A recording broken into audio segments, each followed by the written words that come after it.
Imagine a beautiful land, unheard of, uncharted from the rest of the world, from the patriarchal structure and society run by men. A civilized country powered by women and women only, free of war, conflict, and domination. United together in harmony, one family, ascended from one mother. This is Herland.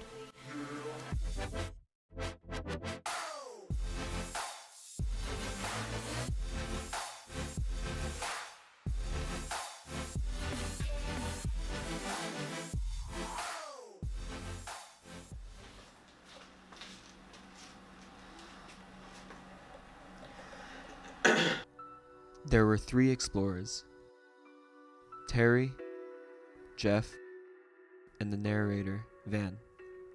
They go on an expedition to find this hidden land that they hear rumors about, a land populated with just women. Upon arrival, they encounter 3 girls, who lead them into the nearest settlement of Herland. They were captured, but were treated well and were being educated on Herland's culture and language. The women of Herland feel as if they need men in their society, especially when it comes to romance and partnership.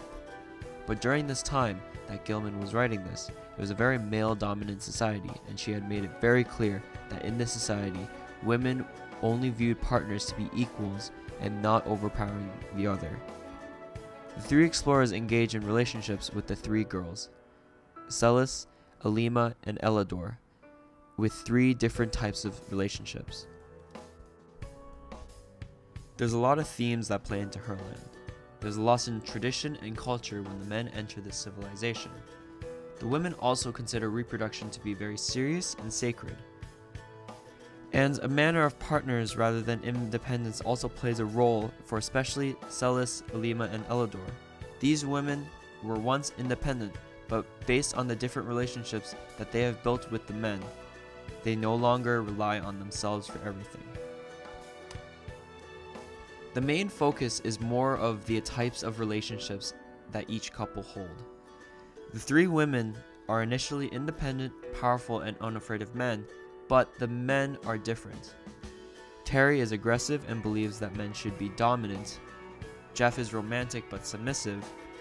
Van is the neutral, where his relationship with Elidor is very equal, from true friends to true lovers. This is very interesting for the fact that Gilman shows the different kinds of relationships that happens when one side gives too much or gives too little. In showing how when treating each other equally can lead to harmony with the other person. I suppose during Gilman's time, men viewed women as less of them. Thus, she shows this example to possibly educate others in how these sort of relationships should be.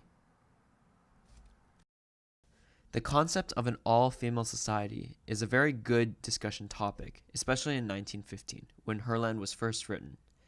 And Gilman shows that if there was an all-women society, it would be just as advanced, if not more, than the one of the outside world.